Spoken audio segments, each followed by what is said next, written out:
I'm Latrice Curry. And I'm Greg Glover. Chattanooga's promoted for having the fastest internet in the country. Yeah, but for some people in one part of Hamilton County, they don't care about the internet speed. They just want internet. Local 3's Catherine Vaughn is here to explain more about this. Catherine. Latrice, Greg, some say they've been trying to get crews out for weeks to set up internet connection, but haven't gotten any response. And that's all we're asking. Listen to us, come and talk to us, and see that we want the same advantages as everybody in downtown Chattanooga gets. Kay Turner just moved to a quaint rural neighborhood that sits near the border of Georgetown and Birchwood in northern Hamilton County. But she quickly realized she doesn't have access to something most people do. I've got people that live up on the mountains. They've got internet. Why can't we in this one little small area? Turner says she's seen crews working on utility poles over months, and most of her neighbors up the road have internet access. But it stops short of where she and about 20 other homes are located. Instead, the cable hangs between two poles, and she says it's been like that for more than 6 weeks. I have called and called and called. Even before we moved in, and we knew we were moving here, I called to see about getting it started, and that was 8 months ago. The more time that passes, the more frustrated residents get. I'm just saying, why can't I get mine run from the end of the driveway on up here to my house so I can have internet? Families along the street have had to turn to satellite dishes. It cuts out when it rains, it storms, and I have to have that to work. I'm just like anybody else. And in a time where nearly everything requires connection, it runs on Bluetooth, and I have to have the internet to do that.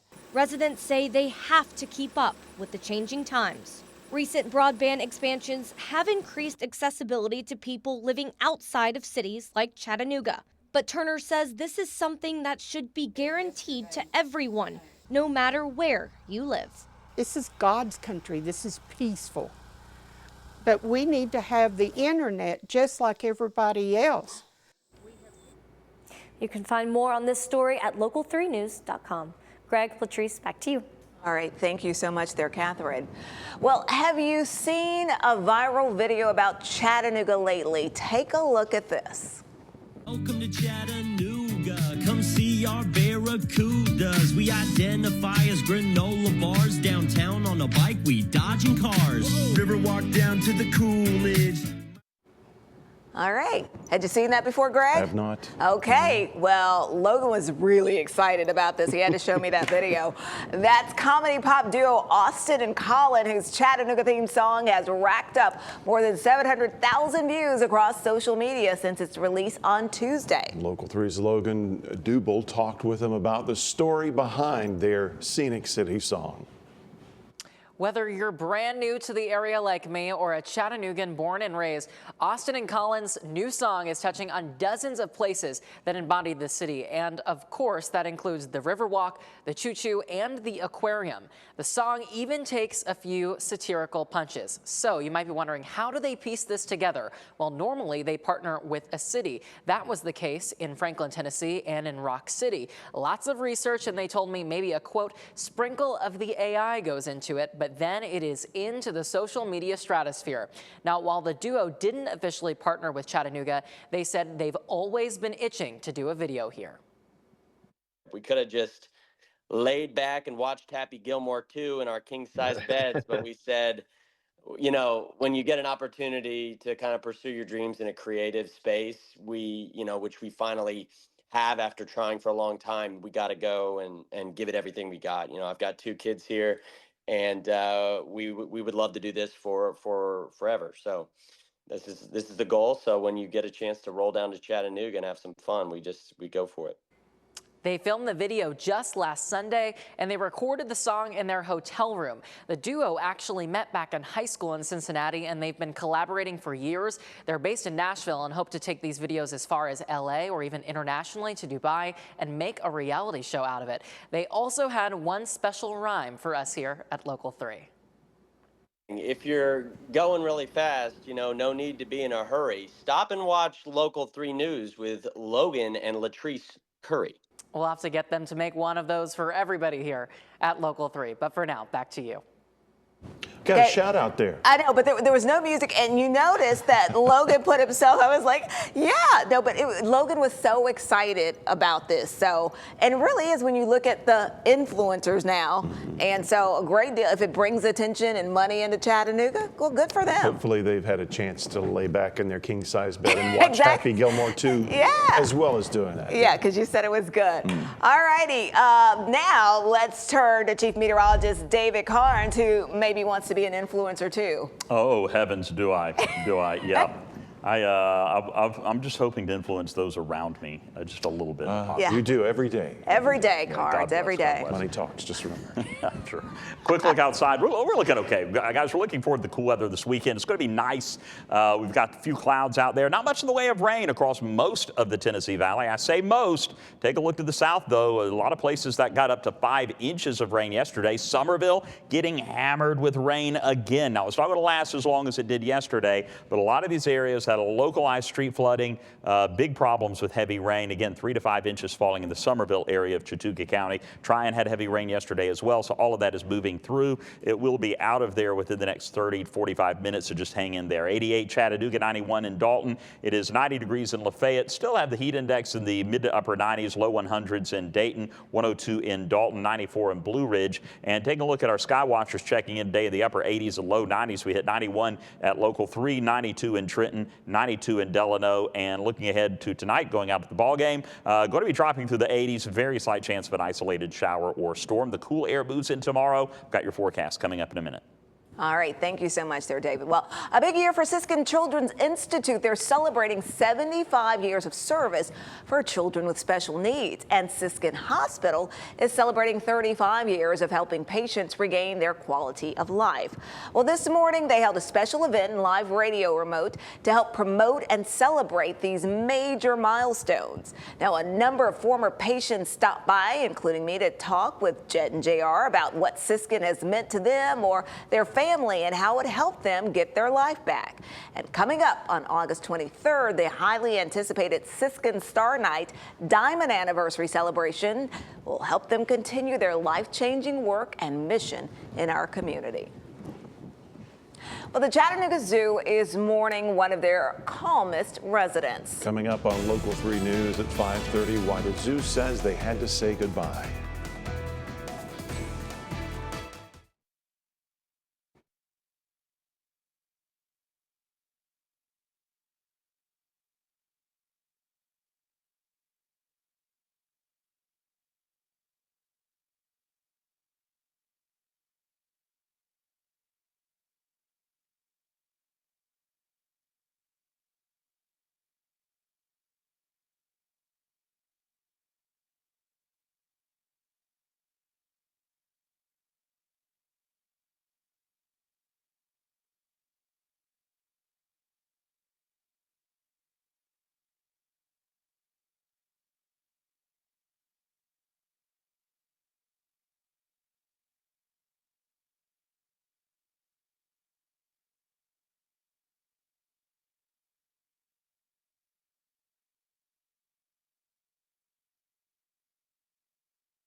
In Bradley County, I-75 southbound has been reopened to traffic, but a multi-vehicle crash early this morning closed both of those southbound lanes near Bancroft Road. No word on potential injuries there in that crash, but that's a look from earlier today. Well, some sad news from the Chattanooga Zoo. They said goodbye to one of their longtime residents this week. Buttercup, the capybara, died at 12 years old. The zoo says they made the incredibly difficult decision to humanely euthanize Buttercup. She far outlived her life expectancy of 8 years, but recently her health started to deteriorate. Buttercup spent almost her entire life in Chattanooga, and she loved to swim in her pool and eat bamboo. The zoo says they will miss Buttercup and are thankful for the time they had with her. President Trump has fired the head of the Bureau of Labor Statistics. Coming up on Local 3 News at 5:30, his reason for removing her from office. Stay with us.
The federal judge in Tennessee overseeing the Kilmar Abrega Garcia's criminal case has issued a warning to the Trump administration. The Tennessee judge told the administration to moderate their public comments. It comes after Homeland Security Secretary Kristi Noem referred to Abrego Garcia as a, quote, monster. Abrego Garcia's attorneys said those comments and others from the department had the potential to taint the jury pool. Abrego Garcia faces human smuggling charges. He has pleaded not guilty. This comes as a federal judge paused the Trump administration's plan to speed up deportation process for immigrants who entered the U.S. legally through so-called humanitarian parole programs. The crux of the lawsuit is how the administration applied expedited removal toward immigrants who were complying with the former administration. Immigration advocates say this policy could result in the deportation of more than 2 million people. This is the latest of the challenges to the Trump administration's immigration policies. Analysts say it could be a bellwether for how courts view executive power. Well, a Senate bill to ban lawmaker stock trading is set to move forward. Republican Senator Josh Hawley voted with Democrats to advance his bill to ban U.S. lawmakers from trading. The advancement comes despite the opposition of Republicans on the panel and the president, who lashed out, calling Hawley a second-tier senator. Campaign finance reports show Elon Musk donated $15 million to super PACs favoring President Trump and other Republicans. He gave $5 million each to the Senate Leadership Fund, the Congressional Leadership Fund, and MAGA Incorporated. The leadership funds are aimed at helping Republicans keep majorities in Congress after next year's midterm elections. The reports show the donations came on June 27th, just days before Musk declared he would form his own political party. Following a dismal U.S. jobs report, the president wasn't happy with the numbers, so he ordered the firing of the head of the Bureau of Labor Statistics. Dr. Erica McIntarfer was fired just hours after that report was released. In a social media post, Trump accused the commissioner of manipulating the monthly jobs report for, quote, political purposes, despite having no evidence. The new stunning data report showed that hiring had slowed down significantly over the past 3 months. In July, there were only 73,000 jobs added. In May and June, the totals were revised down by a combined 258,000. President Trump will sign an executive order officially reestablishing the presidential fitness test. Remember, that was introduced in 1966 by President Lyndon B. Johnson. Public school students with the highest scores in the fitness challenge will receive recognition. The Obama administration replaced the test in 2012 with what they called Fitness Gram assessment, which focused on individual health. Worked and worked and worked to get one of those special patches when I was a kid. Never quite fast enough, never quite fit enough. I enjoyed eating my pies and I was whatnot. going to say, you enjoyed eating the sweets, Husky. maybe. Husky is what they called it when I was a kid, David. That was my jean size. Remember Tuskins jeans? Oh, yeah. I had the Husky size right there on the label. Proud of it, too. Quick look outside. We have a couple of spotty showers out there. Nothing major across most of the Tennessee Valley, but notice to the south in Chattooga County, where we had 3 to 5 inches of rain yesterday, a downpour again in Summerville, the exact spot that got all of that heavy rain. And now we have this special weather statement in place until 6:15 Eastern for Chattooga County for not just the heavy rain and the lightning, but also wind gusts up to 40 miles per hour. Also, might even see a little bit of small hail in the center of this. I'm not seeing any areas where hail is developing. Typically, that displays on the radar as an area of purple. I'm not really seeing that, but heavy rain is really going to be the main threat there. Meanwhile, 6-hour rainfall. Take a look at this. Earlier, a couple of hours ago, we had a big downpour over Ellijay and Gilmer County, 1 to 3 inches of rain falling there. So we're in August, guys, and 91 degrees is the average high. We always think of August as the hot month, right? Coming out of the July that we had, we were really fearing it. Now, look, though, 91 degrees, the average high by August 31st. We actually cool during the month of August. 88 degrees will be the average high, 3.67 inches of rain, the average precip, and unfortunately, or fortunately, if you like it getting dark early, we're going to lose 57 minutes of daylight during the month. So scattered storms through the weekend, heavy rain, lightning, those will be the main threats. And then cooling with low 80s this weekend. It is going to be nice. 88 right now in Chattanooga, 89 in Cleveland, 95 the heat index in Chattanooga, 97 the heat index in Dalton, and feels like 93 in Dayton. And again, going through the day today, we've got these spotty showers and storms. I think we're going to see the same tomorrow as we have this upper level trough just kind of hanging over an upper level trough underneath it. Typically that will create rising air, and that makes it very easy for rain and thunderstorms to develop. And a lot of that rain is going to be heavy because we have a lot of moisture in the air. That's why we've had so much flooding lately in those isolated areas, and why we might have it again on Saturday. Sunday, we'll have that upper level trough over us again. I do think we'll have some scattered showers in the morning, but then we're going to clear out on Sunday afternoon into Monday. So for tomorrow, look for once again that marginal to slightly increased slight chance of excessive rainfall across the Tennessee Valley tomorrow. That again could lead to some isolated areas of localized flooding. By Sunday, I don't think that's going to be a problem with the showers on Sunday morning. We're also going to see a little bit drier air. Notice the humidity taking a dive over the weekend into the beginning of next week. That humidity will begin to climb back up, though, toward the end of next week. So for tonight, spotty evening shower or storm, partly cloudy. We'll drop drop our lows down to 71, 69 in Cleveland. And then tomorrow, heating up to only 83, much cooler. We love that. Scattered showers and storms. Could even see a few scattered showers in the morning. It'll be in the upper 70s on the plateau and in the Blue Ridge, low 80s in the valley. Stays nice and cool through the weekend. A high of only 79, believe it or not, Sunday. And then we'll stay in the low 80s Monday, Tuesday. Rain chances and humidity will begin to increase a little bit toward the middle of the week. And then we'll drop it back to a 20% chance, but still warm and a little muggy Thursday and Friday. But as long as it is in the 80s, I am A-OK, guys.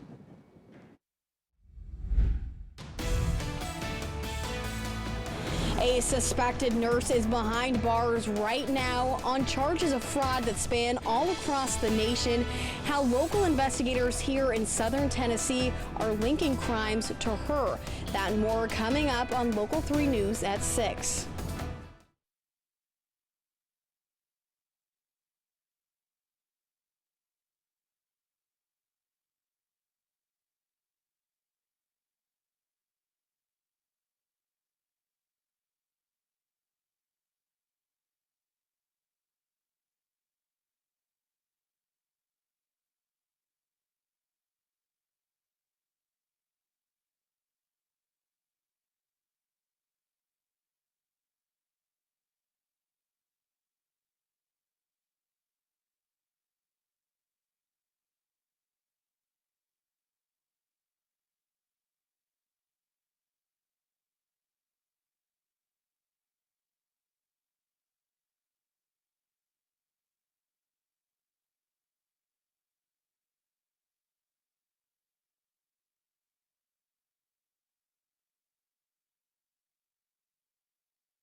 You may have seen this on Facebook. There are car thieves breaking into vehicles by mimicking key fobs. Police say they have evidence those break-ins are happening all over the country.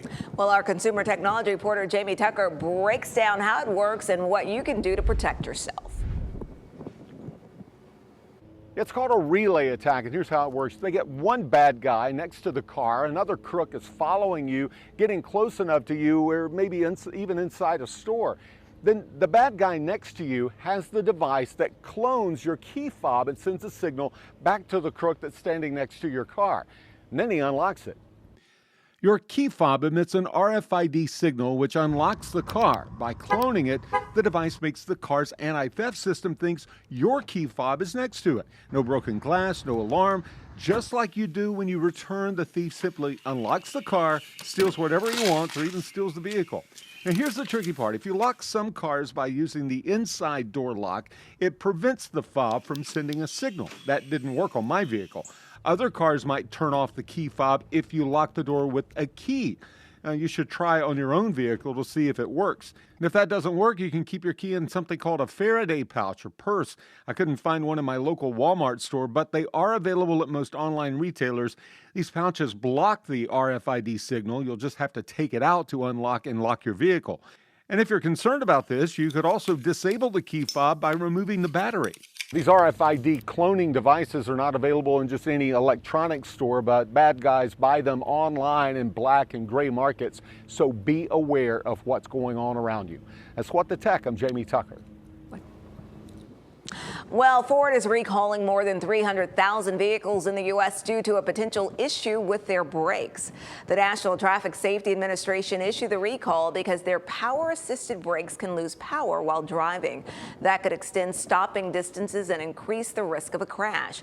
As a fix, the software will be updated over the air or by a dealer free of charge. And Kia is recalling more than 100,000 of their cars due to concerns about the rear window trim pieces.